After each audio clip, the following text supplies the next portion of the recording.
భారతదేశానికి యూరోపియన్ల రాక. ఈ అడ్వెంట్ ఆఫ్ యూరోపియన్స్ తర్వాత భారతదేశంలో యూరోపియన్స్ వారి ఆధిపత్యాన్ని కొనసాగించేందుకు చెలాయించేందుకు ప్రయత్నాలు చేస్తారు. ఆ ప్రయత్నాలలోనే బ్రిటిష్ అనేటువంటిది సామ్రాజ్య స్థాపన చేస్తుంది. ఈ ఎస్టాబ్లిష్మెంట్ ఆఫ్ బ్రిటిషర్స్కి సంబంధించినటువంటి టాపిక్లో మనం పలు రకాలైనటువంటి టాపిక్స్ని మాట్లాడుతూ ఉంటాం. కర్ణాటిక్ యుద్ధాలు, బెంగాల్ స్థాపన, అలాగే ఆంగ్లో మైసూర్కి సంబంధించినటువంటి యుద్ధాలు, ఆంగ్లో మరాఠీకి సంబంధించినటువంటి యుద్ధాలు, వీటినన్నింటినీ కూడా మనం బ్రిటిష్ సామ్రాజ్య స్థాపనకి సంబంధించినటువంటి వాటిగా చర్చిస్తూ ఉంటాం. అయితే ఈ క్లాస్ ద్వారా మనం ఈ వీడియో ద్వారా బ్రిటిషర్స్కి సంబంధించినటువంటి సామ్రాజ్య స్థాపనలో భాగంగా జరిగినటువంటి కర్ణాటక యుద్ధాలను గురించి తెలుసుకుందాం. ఈ కర్ణాటక యుద్ధాలు అనేటువంటివి ఏంటి, అసలు కర్ణాటిక్ అంటే ఏంటి, కర్ణాటక యుద్ధాలు ఎన్ని రకాలుగా కొనసాగాయి అనేటువంటి అంశాలను ఈ వీడియో ద్వారా చాలా క్లియర్గా, చాలా స్పష్టంగా నేను చెప్తాను. వీడియోని లైక్ చేసి మీ ఫ్రెండ్స్కి షేర్ చేయండి. మీరు ప్రిపేర్ అవుతున్నటువంటి అన్ని పోటీ పరీక్షలకి ఐకాన్ ఇండియా ఆన్లైన్ క్లాసెస్ని అలాగే ఎగ్జామ్ సిరీసెస్ని అందిస్తూ ఉంది. దీనికోసం మీరు ఐకాన్ ఇండియా యాప్ని డౌన్లోడ్ చేసుకోండి. యాప్ ద్వారా క్లాసెస్ని, ఎగ్జామ్స్ని పొందవచ్చు. మీరు ఆఫ్లైన్ కోచింగ్ తీసుకోవాలి అనుకుంటే క్రింద ఇస్తున్న నెంబర్ ద్వారా మమ్మల్ని అప్రోచ్ అవ్వండి. ఏంటి కర్ణాటిక్? కర్ణాటిక్ అంటే ఏమిటి అని అంటే తూర్పు కనుమల నుంచి బంగాళాఖాతం వరకు మధ్యనున్నటువంటి ప్రాంతంలో విస్తరించి ఉన్నటువంటిదే కర్ణాటిక్. సో ఈ కర్ణాటిక్ని ఇప్పుడున్నటువంటి తమిళనాడు అలాగే దక్షిణ ఆంధ్రప్రదేశ్కి సంబంధించినటువంటి ప్రాంతాలు ఏవైతే ఉన్నాయో దీన్నంతా కూడా మనం కర్ణాటిక్ అని అనవచ్చు. అయితే బ్రిటిష్ వారు వారి సామ్రాజ్య స్థాపనకి సంబంధించి 2 దశలలో సామ్రాజ్య స్థాపనలో కీలకంగా వ్యవహరించడం జరిగింది. మొదటి దశ 1600 సంవత్సరంలో వ్యాపారం కోసం ఈ భారతదేశానికి వచ్చినటువంటి బ్రిటిషర్స్ 1772 వరకు కూడా స్వదేశీ సంస్థానాలకి సంబంధించినటువంటి అంశాలలో ఇన్వాల్వ్ అవుతూ వ్యాపారాన్ని నిర్వహిస్తూనే భారతదేశంలో పట్టును సాధించే ప్రయత్నం చేస్తారు. ఇక రెండవ దశకి సంబంధించి 1773 రెగ్యులేటింగ్ అనేటువంటి యాక్ట్ని తీసుకొచ్చి కంపెనీ పాలనని భారతదేశంలో స్థాపించి భారతదేశంలో భూమి శిస్తు వసూలు చేయడం, భారతదేశానికి సంబంధించి రాజ్య సంక్రమణ లాంటి విధానాలను తీసుకురావడం, అలాగే నెక్స్ట్ వీటితో పాటు సైన్య సహకార పద్ధతిని తీసుకొచ్చి బ్రిటిషర్స్ 2 రకాలుగా 2 దఫలుగా ఇక్కడ ఎస్టాబ్లిష్మెంట్ అనేది చూపెడతారు. ఇలా రెండవ దశకి సంబంధించినటువంటి అంశాన్ని మనం 1773 రెగ్యులేటింగ్ యాక్ట్ నుంచి 1857 సిపాయిల తిరుగుబాటు వరకు చూస్తాం. అయితే మొదటి దశ 1600 సంవత్సరం నుంచి 1772 వరకు ఉన్నటువంటి మొదటి దశలో కర్ణాటిక్ యుద్ధాలు అనేటువంటి అంశమును గురించి మాట్లాడదాం. కర్ణాటిక్ అని అంటే చెప్పినాను కదా, తమిళనాడుకి సంబంధించినటువంటి తూర్పు కనుమల నుంచి ఆంధ్రప్రదేశ్కి సంబంధించినటువంటి బంగాళాఖాతం వరకు విస్తరించి ఉన్నటువంటి ప్రాంతాన్ని మనం కర్ణాటిక్ ప్రాంతము అని చెప్పేసి మాట్లాడడం జరుగుతూ ఉంది. సో ఈ కర్ణాటిక్కి సంబంధించినటువంటిది మనకి తమిళనాడు తూర్పు కనుమల నుంచి ఆంధ్రప్రదేశ్ బంగాళాఖాతం వరకు విస్తరించి ఉన్నది అనేటువంటి అంశాన్ని గుర్తుంచుకోండి. ఇప్పుడు ఉన్నటువంటి కర్ణాటకకి మనం మాట్లాడుతున్నటువంటి కర్ణాటిక్కి ఎలాంటి సంబంధం లేదు. ఓకే, ఇది కంప్లీట్ వేరు. 18వ శతాబ్దంలో 17వ శతాబ్దంలో కర్ణాటిక్ అనేటువంటిది ఆంధ్రప్రదేశ్ తమిళనాడు కలిపి గుర్తించడం జరిగింది అనేటువంటి అంశాన్ని మనం స్పష్టత కలిగి ఉండాలి. సో ఇక్కడ కర్ణాటిక్ అని అంటే మనకు తెలుసు. మరి కర్ణాటక యుద్ధాలు ఎందుకు వచ్చినవి అని అంటే కూడా మనం ఆన్సర్ ఇవ్వాలి. భారతదేశాన్ని మొఘల్స్ పరిపాలిస్తూ ఉంటే మొఘల్స్కి సంబంధించినటువంటి ఆధిపత్యం స్లోగా తగ్గడం స్టార్ట్ అయింది. ఎందుకు తగ్గడం స్టార్ట్ అయింది అని అంటే మొఘల్స్ దగ్గర గవర్నర్స్గా అలాగే మొఘల్స్ దగ్గర సుబేదారులుగా పనిచేసేటువంటి వారంతా కూడా స్వతంత్ర రాజులుగా ప్రకటించుకునేటువంటి క్రమాన్ని మనం ఇక్కడ చూస్తాం. ఇక నెక్స్ట్ ఆ తర్వాత దక్కన్కి సంబంధించి ఈ దక్కన్ అంటే ఏదైతే దక్షిణ భారతదేశానికి సంబంధించినటువంటి ప్రాంతంలో మరాఠాలకి సంబంధించినటువంటి దాడులు చాలా ఎక్కువగా ఉన్నాయి. ఎవరిపైన అంటే బ్రిటిషర్స్ పైన అలాగే ఫ్రెంచ్ వారి పైన. సో వీరికి రక్షణ కల్పించేటువంటి అంశంలో మొఘల్స్లు అంత సక్సెస్ కాలేకపోయారు. ఇక నెక్స్ట్ వీరిని తర్వాత బ్రిటిష్కి సంబంధించి ఫ్రెంచ్ వారికి సంబంధించి దక్కన్ అంటే దక్షిణ భారతదేశానికి సంబంధించినటువంటి ఈ భారతదేశానికి సంబంధించినటువంటి దానిలో ఏం జరిగినది అని అంటే ఆధిపత్యం, ఏకఛత్రాధిపత్యం, మొనోపోలీగా ఎవరు తయారవుతారు?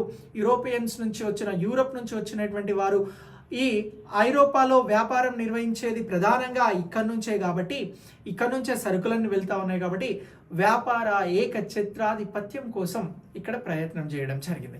సో ఇలా ఈ కారణాల వలన భారతదేశంలో కర్ణాటిక యుద్ధాలు వచ్చినవి అని చెప్పాలి.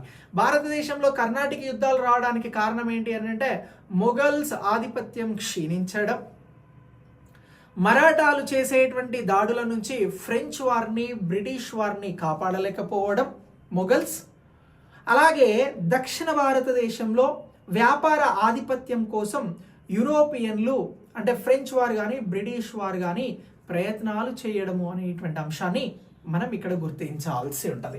సో ఇలా ఈ భారతదేశంలో ఈ యుద్ధాలు అనేవి స్టార్ట్ అయినాయి. అయితే ఈ యుద్ధాలు స్టార్ట్ కావడానికి మనం మరొక ముఖ్యమైనటువంటి వ్యక్తిని గురించి డిస్కస్ చేయాలి.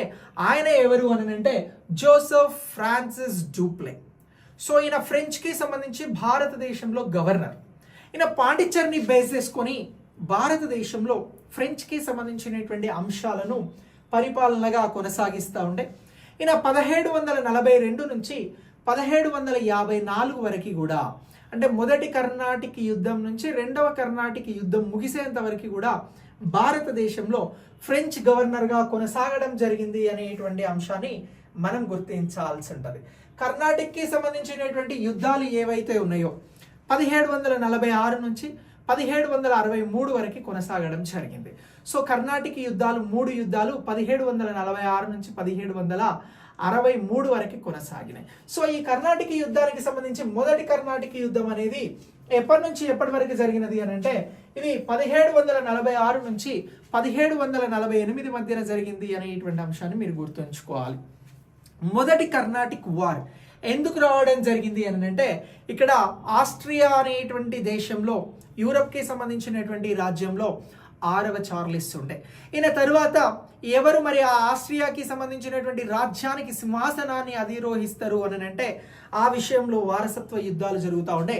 సేమ్ అలానే ఈ దక్కన్ భారతదేశానికి సంబంధించి కర్ణాటిక్ అనేటువంటి రాజ్యంలో, తమిళనాడు ఆంధ్రప్రదేశ్కి సంబంధించినటువంటి ఈ రాజ్యంలో కూడా వారసత్వ పోరు అనేది ఈ కర్ణాటిక్కి సంబంధించినటువంటి అంశంలో, కర్ణాటిక్ రాజ్యానికి సంబంధించినటువంటి అంశంలో కొనసాగుతూ ఉంటాయి. సో ఇలా కొనసాగుతున్నటువంటి ఈ వారసత్వ యుద్ధానికి సంబంధించినటువంటి అంశంలో ఇక్కడ వారసత్వ గొడవలు జరుగుతున్నప్పుడు ఈ వారసత్వ గొడవలకి సంబంధించి ముఖ్యంగా ఇద్దరి మధ్యన అన్వరుద్దీన్ అలాగే చందా సాహెబ్ మధ్యన జరుగుతున్నటువంటి ఈ యుద్ధానికి సంబంధించినటువంటి అంశాలలో ఫ్రెంచ్ వారు, బ్రిటన్ వారు తలదూర్చడం జరుగుతుంది.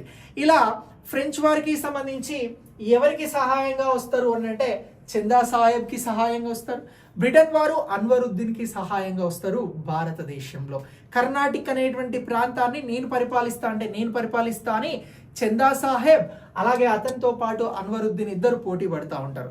ఈ ఇద్దరు సీటు కోసం, రాజ్యానికి ఉన్నటువంటి సింహాసనం కోసం ఫైట్ చేస్తున్నప్పుడు చందా సాహెబ్కి ఫ్రెంచ్ వారు వచ్చి మేము హెల్ప్ చేస్తాం, నీకే ఈ కర్ణాటిక్కి సంబంధించినటువంటి రాజ్య సింహాసనం ఇప్పిస్తాము అని అంటారు. సేమ్ అలాగే అన్వరుద్దీన్కి కూడా బ్రిటిష్ వారు ఏమంటారు అని అంటే మేమే నీకు ఈ సీట్ ఇప్పిస్తాం, సో నువ్వు మాకు సపోర్ట్ చెయ్యి అని చెప్పేసి అలా అంటారు. ఇలా ఇద్దరికి సంబంధించి అన్వరుద్దీన్కి అలాగే చందా సాహెబ్కి సంబంధించినటువంటి ఈ ఇద్దరి కోసం ఫ్రెంచ్ వారు చందా Saheb side, Anwaruddin side British వారు వెళ్ళిపోతారు. ఇలా వెళ్ళిపోయిన తర్వాత ఈ 1746కి సంబంధించి మొదటి కర్ణాటిక యుద్ధంలో ఏం జరుగుతుంది అని అంటే ఇక్కడ బ్రిటిషర్స్కి సంబంధించినటువంటి స్థావరాల పైన ఫ్రెంచ్ వారు దాడి చేస్తారు. ఈ దాడియే ఏదైతే మద్రాస్ అనేటువంటి స్థావరాన్ని ఏర్పాటు చేసుకొని బ్రిటిషర్స్ రూల్ చేస్తూ ఉన్నారో ఈ మద్రాస్ పైన దాడి చేసేందుకోసం అని చెప్పేసి మారిషస్, హిందూ మహాసముద్రంలో ఒక దేశంగా ప్రస్తుతం ఉన్నటువంటి మారిషస్కి సంబంధించి బోర్డే, సో లా బోర్డ్ నాయిస్ అని చెప్పేసి ఒక అతను ఉంటాడు. సో ఈ లా బోర్డ్ నాయిస్ ఎవరు అని అంటే ఫ్రెంచ్కి సంబంధించినటువంటి సేనాపతి. ఈ సేనాపతిని డూప్లే ఏం చేస్తాడు అని అంటే పిలుస్తాడు, నువ్వు వచ్చే మనకి ఇండియాలో భారతదేశంలో కర్ణాటిక్ అనేటువంటి ప్రాంతంలో చందా సాహెబ్కి మనం సపోర్ట్ చేస్తా ఉన్నాం, చందా సాహెబ్కి సపోర్ట్ చేస్తే మనకు మేలు జరుగుతుంది, బెనిఫిట్ జరుగుతుంది ఫ్రెంచ్కి. నువ్వు మారిషస్ నుంచి బయలుదేరి రాను అంటే ఈ బోర్డే, లాబోర్డ్ నాయిస్ని బోర్డే అని కూడా అంటారు.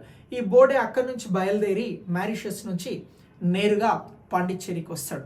పాండిచ్చేరికి వచ్చిన తర్వాత డూప్లే ఉన్న బోర్డే ఇద్దరు మాట్లాడుకుని వెళ్ళి మద్రాస్ పైన దాడి చేస్తారు. అలా మద్రాస్కి సంబంధించి ఏం చేస్తారు అని అంటే మద్రాస్ని ఆక్రమించుకోవడం జరుగుతుంది. ఎవరు ఆక్రమించుకుంటారు అని అంటే డూప్లేను ఇక్కడ బోర్డే ఆక్రమించుకోవడం జరుగుతుంది. సో ఇలా బ్రిటిషర్స్కి సంబంధించినటువంటి కీలకమైనటువంటి స్థావరం ఫ్రెంచ్ వారి చేతుల్లోకి వెళ్ళిపోవడంతో బ్రిటిషర్స్కి సంబంధించి చాలా ఇబ్బంది పడతారు. సో ఇలా ఈ బ్రిటిషర్స్ మద్రాస్కి సంబంధించినటువంటి ప్రాంతాన్ని ఆక్రమించుకునేటువంటి క్రమంలో యుద్ధం చేస్తారు. ఆ యుద్ధాన్ని ఏమని అంటారు అని అంటే అడయార్ యుద్ధము అని అంటారు. అంటే మొదటి కర్ణాటిక్ వారికి మరొక పేరేంటి అని అంటే అడయార్ వార్ అని చెప్పాలి, అడయార్ యుద్ధము అని చెప్పాలి. తమిళనాడుకి సంబంధించినటువంటి ఈ అడయార్ అనేటువంటి నది ఒడ్డున ఈ యుద్ధం జరుగుతుంది. ఈ యుద్ధానికి మరొక పేరేంటి అని అంటే శాంతోమ్ యుద్ధము అని చెప్పేసి చెప్పాల్సి ఉంటుంది. సో ఇలా ఈ అడయార్ యుద్ధము, శాంతోమ్ యుద్ధం అనేది జరుగుతుంది. ఈ యుద్ధంలో మద్రాస్ని డూప్లే కైవసం చేసుకుంటాడు. కైవసం చేసుకొని ఫ్రెంచ్ వారు గెలిచినంత పని అయిపోతుంది ఇక్కడ మద్రాస్కి సంబంధించి.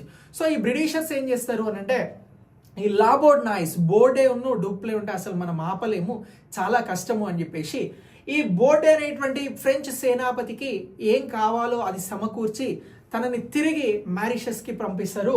సో అలా మద్రాస్ను తీసుకుందామనేటువంటి ప్రయత్నం చేసిన డూప్లే తన శక్తి సామర్థ్యాలన్నింటినీ కూడా ఉపయోగించి మద్రాస్ పోకుండా మద్రాస్ని కాపాడుతాడు, మద్రాస్ని ఆక్రమించుకుంటాడు. సో ఇలా మద్రాస్ అనేటువంటిది ఈ 1746కి సంబంధించి ఎవరి చేతులలోకి వస్తుంది అని అంటే బ్రిటిషర్స్ వారి దగ్గర నుంచి ఇలా ఏదైతే ఫ్రెంచ్ వారు ఉన్నారో వీరి చేతుల్లోకి వస్తారు. సో ఇలా ఈ బ్రిటిషర్స్కి సంబంధించి ఫ్రెంచ్ వారికి సంబంధించి మద్రాస్ అనేది కీలకమైనటువంటి స్థావరం అనేది ఎవరికి వచ్చింది అని అంటే ఇక్కడ ఫ్రెంచ్ వారికి వచ్చింది. సో ఈ ఫ్రెంచ్ వారికి సంబంధించి ఫ్రెంచ్ వారు గెలిచారు కాబట్టి దీనికి సంబంధించి ఏం జరుగుతుంది అని అంటే పాండిచ్చేరిలో ఉన్నటువంటి ఫ్రెంచ్ వారు మద్రాస్ని కూడా గెలుచుకోవడం బ్రిటిషర్స్కి ఇబ్బందిగా కలుగుతుంది. సో ఈ లోపు ఎక్కడ అని అంటే ఆస్ట్రియాలో వారసత్వానికి సంబంధించినటువంటి గొడవలు ఏవైతే ఉన్నాయో వాటిని అన్నింటికి చెక్ పెట్టి అలాగే ఫ్రెంచ్కి సంబంధించి ఇక్కడ ఇండియాలో కూడా మద్రాస్కి సంబంధించినటువంటి అంశాలలో ఫ్రెంచ్ వారే స్ట్రాంగ్ ఉన్నారు కాబట్టి సో ఈ ఫ్రెంచ్ వారికి సంబంధించి అక్కడ ఆస్ట్రియాకి సంబంధించి ఇక్కడ బ్రిటన్, అక్కడ బ్రిటన్కి సంబంధించినటువంటి అంశాలలో ఇక్కడ ఒప్పందం అనేది కుదురుతుంది. ఇలా ఈ ఒప్పందం 1748లో జరుగుతుంది. ఆ ఒప్పందాన్ని ఏమని అంటారు అని అంటే ట్రీటీ ఆఫ్ ఆక్సిలా చాపెల్ అని అంటారు. సో ఇలా ఆక్సిలా చాపెల్కి సంబంధించిన ఒప్పందం దేనికోసం జరిగింది అని అంటే మొదటి కర్ణాటిక్ వార్ ముగింపు కోసం జరిగినటువంటి ఒప్పందం. అలాగే ఆస్ట్రియాకి సంబంధించి కూడా వారసత్వ యుద్ధాలకి సంబంధించినటువంటి అంశాలను క్లోజ్ చేసేందుకు జరిగినటువంటి ఒప్పందంగా మనం గుర్తించాలి. ఈ ఎక్స్లా చాపెల్కి సంబంధించినటువంటి ఈ సంధి ద్వారా, ఈ ఒప్పందం ద్వారా బ్రిటన్కి సంబంధించినటువంటి మద్రాస్ని ఫ్రాన్స్ వారు తిరిగి మళ్ళీ దాన్ని బ్రిటన్కి అప్పచెప్పడం జరుగుతుంది. అంటే ఒక ఒప్పందం జరిగింది, ఆ ఒప్పందం ద్వారా మద్రాస్ను బ్రిటన్ వారు పొందారు. ఆ ఒప్పందం ఏంటి కర్ణాటిక్ వార్లో అంటే ఇగో ఎక్సెలా చాపెల్ ఒప్పందము లేదా ఎక్సెలా చాపెల్ సంధి అని చెప్పేసి గుర్తుంచుకోండి. సో ఇలా ఈ ఎక్స్లా చాపెల్కి సంబంధించినటువంటి సంధి ద్వారా మద్రాస్ అనేది బ్రిటిష్ వారికి వచ్చింది. ఎవరి దగ్గర నుంచి? ఫ్రెంచ్ వారి దగ్గర నుంచి. సో దీనికి గాను ఫ్రెంచ్ వారికి యూరప్ ఖండంలో లౌయిస్బర్గ్ అనేటువంటి ప్రాంతాన్ని బ్రిటన్ వారు ఇస్తారు. ఓకే, లౌయిస్బర్గ్ అనేటువంటి ప్రాంతం అనేది ఫ్రెంచ్ వారు పొందుతారు. దీనికి బదులుగా ఈ ఒప్పందం ప్రకారం మద్రాస్ని బ్రిటిష్ వారికి భారత్లో ఇస్తారు. ఇలా మొదటి కర్ణాటిక్ యుద్ధం అనేది ముగుస్తుంది. సో